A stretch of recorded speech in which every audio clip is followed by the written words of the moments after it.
बुद्धि को नियंत्रित कर उसे सही राह पर चला देते हैं, उसको कहते हैं शास्त्र। शास्त्र प्लस त्रय प्लस ड शास्त्र। शासनात् तारयेत् यस्तु स शास्त्र। कहते हैं कि परम पुरुष की उक्ति है कि एको हम बहुश्याम, मैं एक हूं, मुझे अनेक बनना है।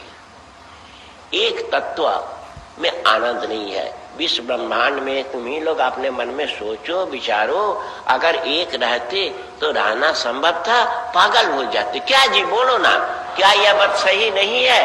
इतने भाई बंधुओं के बीच हो, कितने आनंद में हो ना। किसी से 6 महीने के बाद, किसी से 2 साल के बाद मुलाकात हो रही है। कैसे हैं जी, क्या समाचार है? आपसे भेंट हुई थी वो 3 साल पहले बैसाखी पूर्णिमा में। ये सब बातचीत करते हो कि नहीं? एक दूसरों को लिट्टी खिलाते हो कि नहीं?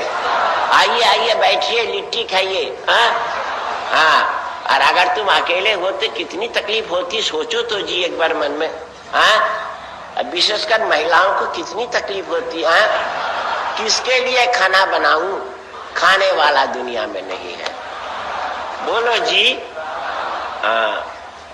तो इसलिए परम पुरुष की एक उक्ति है कि सवायेश तदा द्रष्टा न पश्य दृश्य में कराट मेने संतमिवात्मानम सुप्त शक्ति रसुप्त दृक्।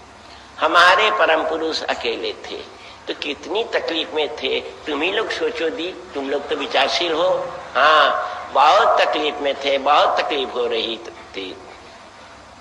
उनमें देखने की शक्ति तो थी पूरी मात्रा में, मगर देखें किसको? कोई है नहीं।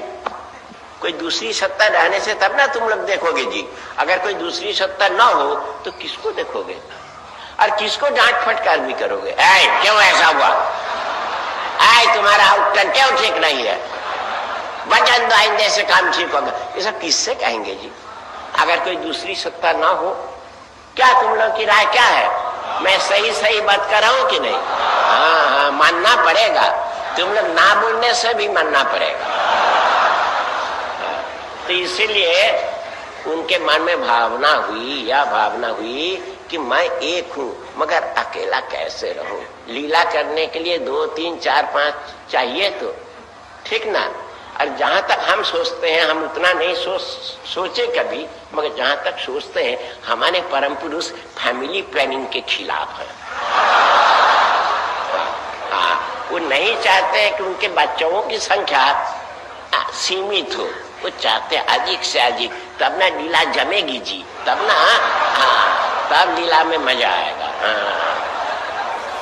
क्या जी तुम लोग समझ रहे हो ना सिर्फ हंस रहे हो? अच्छा, समझना हंसना दोनों एक साथ चल रहा है। वाह वाह, बहुत अच्छा।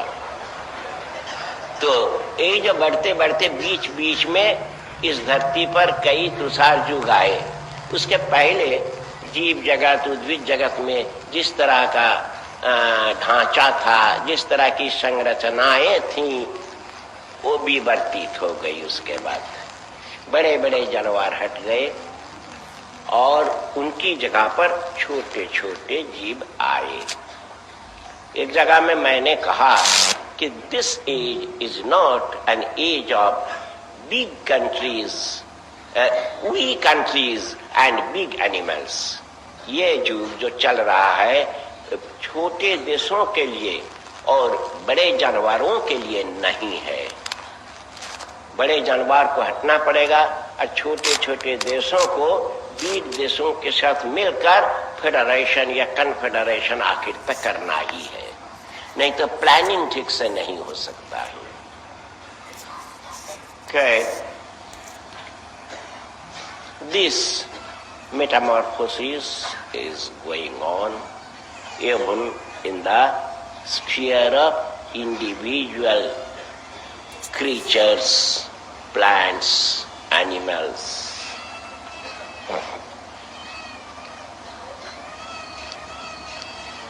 Physical strength, potentialities of physical vitality is fast being metamorphosed into psychic vitality, psychic strength, and living beings are fast becoming more psychic than physical. That is all the potentialities, all the ectoplasmic and endoplasmic possibilities of the entire creation is first being converted into psychic potentiality. And this gives a hint for future, for a bright future. And what is that bright future? When the crude physicality is being converted into, is being transmitted into the psychic structure, then a day is sure to come when this subtle psychic structure will be converted into a still more psychic spiritual structure. Do you follow, you girls and you boys? So that day is not a story of distant future when the entire living world will become spiritual, passing through a transitory phase of psychic. So your future is bright, and not only bright but guaranteed, and a new spiritual life free from all sorts of dogma is sure to come in near future, and we are anxiously waiting for that bright and crimson dawn. Paramapurusha is with you, and he is to give you proper direction so that you may reach your desideratum, your goal, without any difficulty, without much difficulty, with the Gospels of Paramapurusha for salvation of the universal created beings. Paramapurusha is do the needful. You just go on obeying him. You just go on doing his work and adhere to what he says with all your zeal, all your energy. Future is assured.